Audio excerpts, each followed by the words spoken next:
Esto es El Arte de Estar Bien. Un espacio del Centro de Bienestar y Salud Integral, donde te guiamos a lograr un bienestar completo, un paso a la vez. ¡Comencemos! Hola, bienvenidos y bienvenidas a nuestro programa El Arte de Estar Bien, un espacio para escucharnos, cuestionarnos y acercarnos a eso que realmente importa, que es nuestro bienestar. Así es, y el día de hoy les tenemos una pregunta súper importante, que es si sabían que la tristeza o más bien la depresión no solamente es estar triste. Por esto, el día de hoy les tenemos un invitado muy especial. A mi lado se encuentra el psicólogo Daniel Méndez, quien es egresado de la UNAM. Cuenta con un diplomado en terapia cognitivo-conductual de la FES Iztacala, ¿verdad? Y el día de hoy nos vas a comentar un poquito acerca de todo este tema sobre lo que es de la depresión. Entonces quisiéramos que quizás nos contaras un poquito acerca de qué es lo que conlleva. Claro que sí. La depresión, la, el manual de diagnóstico DSM-5 la define como un trastorno. Un trastorno es una alteración en el estado cognitivo, la regulación emocional y el comportamiento, y que causa un malestar clínico significativo. Realmente, y en palabras más simples, esto significa que hay alteración en los pensamientos, las emociones y la conducta. Y al decir que es clínicamente significativo, quiere decir que afecta como distintas áreas, no solamente un área, sino que tiene que ver con la familia, la pareja, la escuela, el trabajo. Entonces, afecta a distintas áreas. Ok, perfecto. Y justamente creo que esto es algo muy importante de mencionar, ¿no? Porque quizás a veces, y como empezamos con esta pregunta, ¿no? Pensamos que la depresión es simplemente, ¿sabes qué? Estoy muy triste y esto es depresión y empezamos quizás incluso a etiquetarnos de cierta manera Ujú. o a decir, ¿sabes qué? Estoy deprimida sin siquiera saber realmente quizás lo que conlleve o viceversa, que a veces no nos damos cuenta. Que incluso pasa a lo mejor incluso con hábitos de sueño, con alimentación, concentración, y que dejamos muy de lado todos estos puntos que no nos damos cuenta si estoy presentando esta parte de la depresión, ¿no?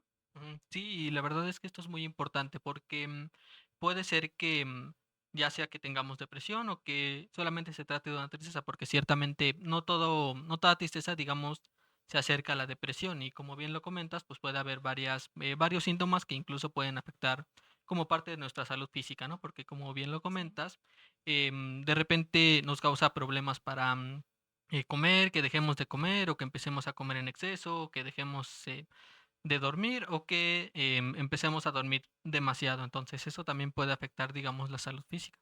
Ujú. Y por ejemplo, sabemos que para cumplir como con depresión como tal, tenemos que cumplir con ciertos criterios. Y lo vemos desde esta perspectiva biomédica, del DSM y todo esto. ¿Cuáles son como esos criterios que tú conoces o que sabes que nos dicen que tenemos depresión? Sí, justamente, tiene que ser una tristeza profunda, digamos, la mayor parte del día, y tiene otros síntomas como que dejamos de comer o empezamos a comer en exceso, tenemos problemas para dormir o empezamos a dormir en exceso, empezamos a tener pensamientos negativos sobre nosotros mismos, tenemos problemas de concentración, dejamos de hacer cosas que tenemos que hacer, dejamos hacer nuestros pasatiempos o cosas que nos agradan y empezamos a perder el interés en eso, nos empezamos a aislar de las personas, de nuestras personas importantes, nos empezamos a alejar y pues todo esto tiene una repercusión en el área familiar, en el área educativa, en el trabajo. Entonces todo esto es importante y todo esto se presenta cuando hablamos de depresión. Ujú, y sabes que también creo que sería muy importante tomar en cuenta, ya que hablamos incluso un poquito acerca del DSM-5, esta parte en la que quizás incluso la duración en la que se presenta, ¿no? Porque quizás probablemente yo esté pasando por una situación complicada, una situación difícil, y justamente como vamos a esa distinción, ¿no? Estoy pasando por esta situación complicada y quizás eso me hace que me aísle, ¿no? Pero no necesariamente quiere decir que estoy con esta patología incluso, ¿no? Dentro del DSM-5. Entonces, creo que también es muy importante tomar en cuenta esta parte de cuánto tiempo es que se está presentando el malestar.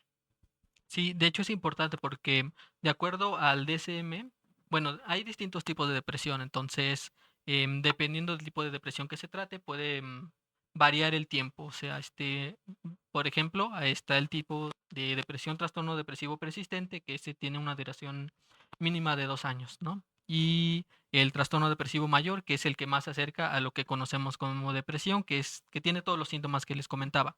Y sí es más o menos que se presente esto, pero por lo menos 6 meses para que podamos tener la posibilidad de diagnosticar la depresión. Ujú. Exactamente, justo todo eso es bien importante porque nos ayuda a identificar y también no generar también este autodiagnóstico, ¿no? Porque para que nosotros podamos llevar ese diagnóstico tenemos que ir con especialistas. En ese caso, quienes diagnostican son los psiquiatras y los psicólogos, bueno, trabajamos igual con ciertas conductas. Ahora, tú dime, ¿y porque yo tenga todo eso, quiere decir que sí tengo depresión? Es una interesante pregunta. Pues realmente no. El que tengas todos estos síntomas, que son los que ya hemos comentado, no necesariamente quieren decir que existe una depresión, sino que lo que indica es que puede haber una depresión, puede ser algún otro padecimiento mental, por lo que es importante que vayamos con un profesional en la salud mental, ya sea un psicólogo o un psiquiatra, para que sea él quien valore si realmente se trata de depresión o si se trata de algún otro problema. Ok. Oye, y bueno, yo he escuchado, bueno, me han llegado muchos consultantes así de repente y también en general, incluso hasta amigos y cosas así, y incluso hasta en TikTok he visto que dicen, no, oye, es que tengo depresión y ya toda la vida siempre dicen que tienen depresión. Y por ejemplo, incluso cuando hago evaluaciones, les digo, a ver, ¿y cuánto tiempo llevas con esto? No, pues 20 años, no, pues 30 años. ¿Consideras que la depresión es permanente? De hecho, creo que dependería, porque por una parte, em, digamos que se ha debatido mucho sobre si los trastornos generalmente son permanentes o no, pero yo creo que depende y me gustaría explicarlo, que lo vieran de esta manera. Si tenemos, digamos, una gripa, ¿no? Y tenemos los síntomas típicos de la gripa, que son escurrimiento nasal, que nos duele la cabeza, fiebre, cuerpo cortado, y vamos a un tratamiento que para efectos de este ejemplo es un tratamiento médico. Después de que cumplimos el tratamiento, eh, dejamos de tener estos síntomas, entonces podríamos decir que ya no seguimos teniendo la gripe. Y creo que tiene que ver con esta parte de la depresión, porque en el momento en el que digamos estos síntomas que ya habíamos comentado que son de la depresión, desaparecen, digamos que la persona ya no podría considerarse depresiva, pero creo que tiene otros factores importantes, porque como bien lo comentaban, pues muchas veces nos compramos como esa etiqueta, ¿no? Esa etiqueta. En el momento en el que recibimos el diagnóstico de depresión, em, pensamos que toda la vida vamos a ser depresivos, ¿no? Y entonces quizá empezamos a vivir con un poco de miedo, porque ¿qué tal si empiezo una nueva relación y al momento de que termine me da depresión nuevamente, ¿no? Y entonces la etiqueta, el que yo me compre esa imagen o esa etiqueta de depresión, podría hacer que esta se extienda, ¿no? Y aparte, creo que hay otros factores, porque el ambiente, o sea, podemos ver la depresión como en dos perspectivas. En la perspectiva de la persona que la siente, que tiene como todos estos síntomas, pero eh, pues si esto implica que deje de trabajar o que deje de hacer cosas en familia, eso también puede tener afectaciones como con las personas que la persona convive. Y pues un ejemplo, ¿no? O sea, se puede reafirmar porque la depresión tiene mucha esta parte de las ideas negativas, de que las personas llegan a pensar que son una carga, que son inútiles y entonces en el momento en el que dejan de trabajar y si otras personas cercanas como por ejemplo a su trabajo les hacen algún reclamo o les dicen que tienen que cumplir o no hay esta comprensión, entonces intentan que cumplan, pueden reafirmar esa idea de que son una carga, de que quizá todos estarían mejor sin estas personas. Entonces creo que todo eso tiene que ver en cuanto a si esta depresión es permanente. Depende mucho tanto de la persona como del ambiente. Ujú, y justamente creo que esta parte en donde nos etiquetamos y que justo, pues, empezamos a tomar esa apropiación de que soy depresivo, de que soy depresiva, y probablemente estoy llevando quizás un tratamiento incluso psiquiátrico, em, pero también hay que tomar mucho en cuenta esta parte de los reforzadores, ¿no? Un poquito de estos refuerzos que quizás tenemos del contexto en el que nos estamos desenvolviendo. No sé, por ejemplo, esta parte que dices, ¿no? Un contexto invalidante, un contexto que quizás, constantemente me está diciendo, no, es que tú no tienes esto, es que esto y esto, y quizás eso también me está haciendo que se extienda ese proceso un poquito, ¿no? Entonces, creo que aquí también invitamos un poquito a la audiencia a no estar con esta parte en la que quizás me están invalidando y yo también invalidarme en automático, ¿no? Porque entonces yo escucho esto que me dicen las demás personas y entro como en ese conflicto, ¿no? De que estoy bien, estoy mal, ¿qué hago, no? Y entonces simplemente siéntelo, vívelo, pero justamente siempre de la mano de un profesional de la salud mental, ¿no? Sí, y también creo esta parte de que como acompañante, ¿no? Creo que también ahí hay un punto importante, porque como dices, bueno, tal vez puedo también reforzar, pero a veces también puedo llegar a castigar el hecho de que tal vez la persona hable conmigo o con cualquier cosita. Puede que incluso no le digas, ay, no quiero que hables, pero tal vez con el hecho de que pues no le hiciste caso o hubo un gesto o algo así, pues de alguna manera también puede generar ese castigo, pues no tal vez con intención de hacerlo, y que por eso también es muy importante a veces tener, pues dar como ese espacio cuando tal vez esa persona que estaba viviendo está viviendo esto, se acerca a nosotros y poderles dar la atención tal vez en ese momento, también sin involucrarnos de más, claro, ¿no? Por ejemplo, tú de acuerdo a esto que te estamos comentando, ¿qué le recomendarías así como a las personas que, pues que somos tal vez externos, que estamos conviviendo con alguien que vive esto? Claro que sí. Como comentamos, esta parte de la validación es muy importante porque ciertamente, como bien lo comentas, pues el cómo reaccionan las personas a mi alrededor puede incluso considerarse como un castigo, ¿no? Y como un castigo me refiero a que es algo desagradable y entonces, Ujú. como yo me acerco a una persona, y se con- cuando me acerco a una persona y recibo una respuesta desagradable, entonces, por ley de conducta, digamos, yo va a ser más difícil que yo me acerque porque estoy recibiendo este castigo, estoy recibiendo algo desagradable. Entonces, eso es importante. Por eso es importante la parte de la validación emocional, ¿no? Porque creo que en consultorio muchas veces nos topamos con que las personas dicen que sus familiares o personas cercanas reaccionan diciendo como que no estés triste, como que échale ganas, como que yo también viví algo parecido y no me puse así como tú, o Ujú. incluso he llegado a escuchar que dicen, pero ¿por qué estás triste si tienes trabajo, tienes Sí, estudios? valora lo que tienes. Ajá, básicamente, ¿no? Y entonces la validación es importante porque de cierta manera toda cosa que le genera una emoción a una persona es porque es importante para la persona que está sintiendo la emoción en Ujú. algún u otro sentido, porque si no, pues podría continuar adelante y pues sin ningún problema, ¿no? Entonces el reconocer las emociones y el validarlas es una parte importante y puede hacer que la persona se sienta apoyada. Y de hecho, me gustaría citar un ejemplo. En la película de Intensamente, creo que se ve parte de esto, de cómo se invalida la tristeza, porque iniciando, desde el inicio, la protagonista que es Riley ya tiene como cosas por las que sentirse triste, pero no se permite ese sentirse triste. Desde el momento en el que se empieza a mudar, empieza a dejar atrás su equipo de hockey, a sus amigos, su escuela, sus clases, y entonces cuando va en el viaje en coche empieza a imaginarse su casa como con muchos colores vivos, como con mucha luz, muy alegre, y entonces cuando llega no tiene colores como más apagados, y entonces empieza a sentirse triste, pero inmediatamente trata de hacerse sentir mejor pensando en cómo va a acomodar las cosas que tiene en su cuarto, y entonces pasa que el camión de mudanza se pierde, y más adelante intenta como jugar al hockey con su familia, pero su papá se tiene que ir y entonces está en ese como que me quiero sentir triste, pero me obligo a sentirme feliz y así empieza la invalidación emocional. Entonces, por eso es importante que se reconozcan las emociones que tiene la persona, que lo que siente es importante, a pesar de que quizá para mí no sea importante, para la otra persona sí es importante porque le hace sentir algún tipo de emoción, que para este caso es la tristeza. Entonces, es importante la validación emocional para que se sienta apoyada y también se vale que, pues de repente haya conflictos, ¿no? Porque ciertamente estas estrategias como decirle que no estés triste, que no le eche ganas, son todas las que conocemos, ¿no? Y entonces, lo cierto es que a veces es la única manera en la que podemos, este, en la que podemos responder y no siempre pensamos como quiero invalidar sus emociones. No, Sí, la claro. realidad es que no Sí. es así. Ujú, sí, exacto.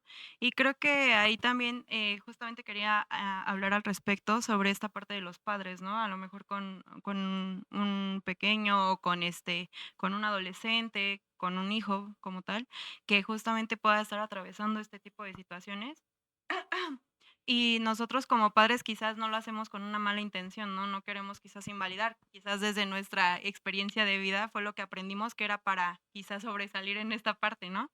Pero justamente creo que sí es esta parte de la validación emocional, reconocer las emociones, apoyarlos de cierta manera, pero yo quisiera saber, y es una duda que te quisiera hacer a ti, em, que es esta parte de cómo es que podemos quizás como padres, porque a veces se nos dificulta el validar, ¿no? Por ejemplo, en consulta nos ha pasado que padres, ¿no? De familia llegan y dicen, no, pues es que no me quiere ni siquiera contar, no me quiere decir, así como, y hasta se enoja, ¿no? Por esta Ujú, parte en la que no hay como esa comunicación.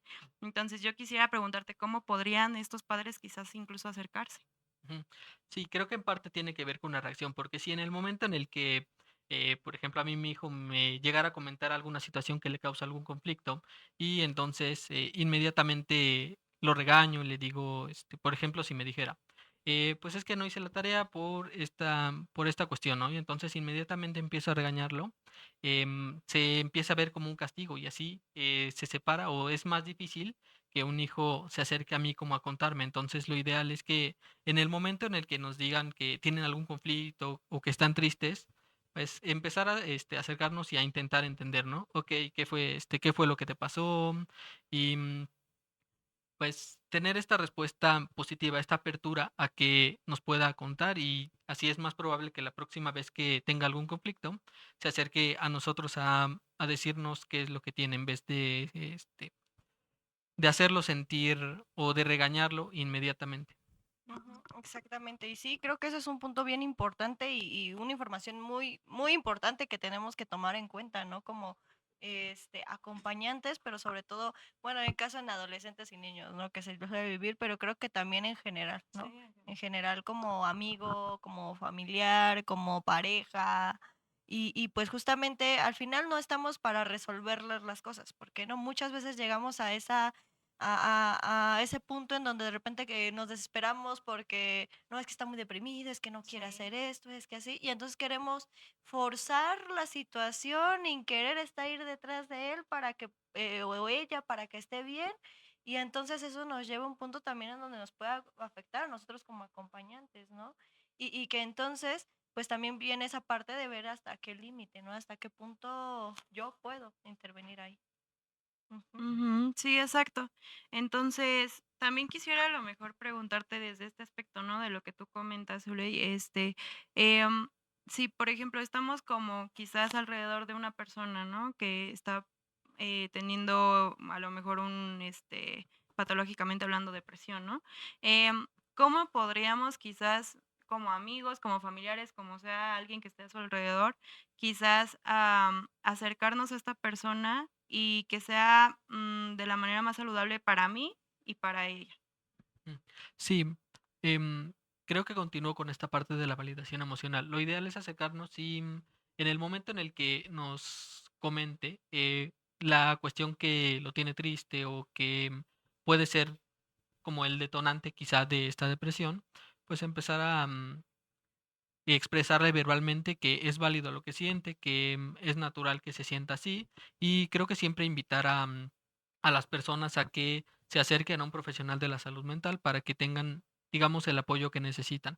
Sí es importante muchas veces el apoyo de las personas alrededor porque en general la depresión trae muchas veces aislamiento y entonces a veces necesitamos ese apoyo, ese saber que lo que estoy sintiendo está bien y que puedo acercarme a otra persona em, para recibir el apoyo que necesito o incluso las personas cercanas pueden acercarse a recibir algún tipo de orientación con algún profesional de la salud mental para desarrollar esta habilidad de empezar a validar a la persona, qué, saber más acerca de la depresión, qué implica y entonces qué puedo hacer yo como amigo, como familiar, como persona cercana. Y por ejemplo, y ahora desde esta otra perspectiva me gustaría preguntarte, si soy yo quien está viviéndolo, ¿qué me sugerirías que pudiera hacer? Y tal vez no tengo como esas redes de apoyo, tal vez me doy cuenta que pues intento buscar pero no las tengo. Ujú. Ok, bueno, pues podemos acercarnos a profesionales en salud mental, porque ciertamente entiendo que en ocasiones llega a ser complicado por temas económicos o porque muchas veces la atención es privada, pero hay fundaciones, hay lugares y hay, incluso me parece que teléfonos de emergencia en los que podamos comunicarnos en cualquier caso, ¿no? Ujú, Eso por una parte, pero de preferencia la cercanía con algún profesional de la salud mental es lo más recomendable. ujú, Ujú. Ok, vale. Y bueno, y por ejemplo, como última duda, como última preguntita que tengo yo particularmente, ¿qué opinas a lo mejor de esta parte de la activación conductual para las personas con depresión? Creo que es importante porque, pues, de alguna manera les ayuda a mantenerse activas, digamos, porque por comportamientos y muchas veces el quedarnos en casa o el no hacer nada o el quedarnos acostados es una manera de evitar lidiar con nuestra tristeza y entonces eso refuerza que sigamos haciéndolo porque de alguna manera nos evita algo que es desagradable, que es el tener que lidiar con nuestras propias emociones. Entonces, el quedarnos sin hacer nada, digamos, muchas veces puede llegar a reforzar esta parte de la depresión. Entonces, la activación conductual implica que la persona tiene que hacer cosas, digamos, relacionadas a cosas que le gustan, eh, cosas como asearse o hacer limpieza en casa. Entonces, sí es importante que se mantengan activos para no seguir reforzando el ujú. quedarnos en cama, digamos. Ok, sí, y algo que me gustaría agregar a esto mismo, que al final es importante que, bueno, este es en depresión por lo general se trabaja con la activación conductual y sabemos que pues tiene que ser algo personalizado, ¿no? Algo Ujú. personalizado porque, por ejemplo, algo que pues aprendí a lo largo de mi profesión, pues ha sido justamente esta parte en donde pues no puedes decirle que salga a correr cuando pues no es algo que le motive o le guste, ¿verdad? Claro. Entonces, justamente dentro de esta misma activación conductual, se van generando actividades dentro de sus posibilidades de cada consultante o de cada persona y dentro de las cosas que realmente podrían motivarle de alguna forma para que Ujú. pues estas conductas de activación se sigan manteniendo y justamente como dices, ¿no? Pues es que al final, cuando estamos en esta situación donde estamos deprimidos, pues es una situación de falta de reforzadores, o sea, realmente nos deprimimos por falta de reforzadores externos en Exacto. general, ¿no? Y entonces, pues justamente es empezar poco a poco ir adquiriendo diferentes reforzadores que le puedan empezar a dar sentido a eso que yo quiero, a eso que tal vez le da sentido a mi vida como tal. Ujú, exacto. Y bueno, y por ejemplo, todo esto que hemos estado hablando creo que es sumamente importante. Considero que si tú o alguien cercano a ti está enfrentando este tipo de obstáculos, que te acerques justamente a la ayuda apropiada y justo a lo mejor van a ver este tipo de temas, ¿no? Como la activación conductual que ya lo vimos al final. Pero es importante que sea algo personalizado porque claro, no va a ser el mismo proceso para una persona de este lado que de este, ¿no? Ujú. Entonces, cada persona va a llevar diferente su proceso y cada persona va a llevar diferente esa problemática como la lleva, ¿no? Entonces, creo que es muy importante todo este tema y creo que es muy extenso. No sé si te gustaría dar un mensaje final a nuestra audiencia. Sí, justamente que decirle a las personas que se encuentran con estos síntomas depresivos que, bueno, invitarlos a que se acerquen a algún profesional en la salud mental para que puedan eh, mejorar, digamos, para que tengan la ayuda que necesitan y a las personas que conviven con alguna persona que tiene estos síntomas depresivos, pues sí, justamente que eh, mantengan mucho en cuenta esta parte de la validación, que pueden incluso acercarse como algún apoyo y que sepan que es válido que de repente no sepan cómo lidiar con este tipo de situaciones Ujú. Ujú. y pero tampoco eso quiere decir que son como malas personas o que no quieren ayudar, porque muchas veces queremos ayudar, pero es como la única forma en la que podemos hacerlo. Entonces, solamente recalcar eso. Exactamente. Entonces, bueno, queremos agradecerte mucho el hecho de que hayas aceptado nuestra invitación. Es muy grato poder tener profesionales tan preparados y que podamos hablar de estos temas que creo que son de gran relevancia y que pocas veces se habla de esto, ¿no? Ujú. Por tabúes, por creencias, por muchas cosas, ¿no? Entonces queremos agradecerte, Daniel, tu asistencia y no sé, que podrías compartirnos tus redes sociales. Sí, claro que sí. Actualmente me encuentro en Facebook y en Instagram, en ambas como SIC Dan Méndez. Ok. Ok, vale. Entonces ahí tienen sus redes sociales por si gustan contactarse con Daniel. Y bueno, igual como saben, acá atrás siempre tenemos nuestras redes sociales por si gustan seguirnos y también por si quieren un contacto con Daniel, pueden también hablarnos a nosotras. Sí, entonces, bueno, gracias por llegar hasta este punto y nos vemos el próximo programa. Bye. Esto fue El Arte de Estar Bien, un espacio del Centro de Bienestar y Salud Integral. Hasta la próxima. Hola, ¿qué tal? Soy Lalo Llamas y estoy aquí en L&L Digital, donde tenemos la casa de Promo Estéreo, Gruperísima, Orbe Network y Viendonet. Las 4 estaciones maravillosas, no te las pierdas. Síguenos aquí encontrarás las 4, las puedes escuchar en este enlace. Por favor, dale clic, con tu dedito te vas picando y lo vas escuchando por la plataforma que tú quieras. Acuérdate que hay estaciones como Promo Estéreo que tienen 10 opciones de plataformas para escucharse. Entonces, la que más te guste, la que más te convenga, ahí está especial para ti. Te veo aquí muy pronto.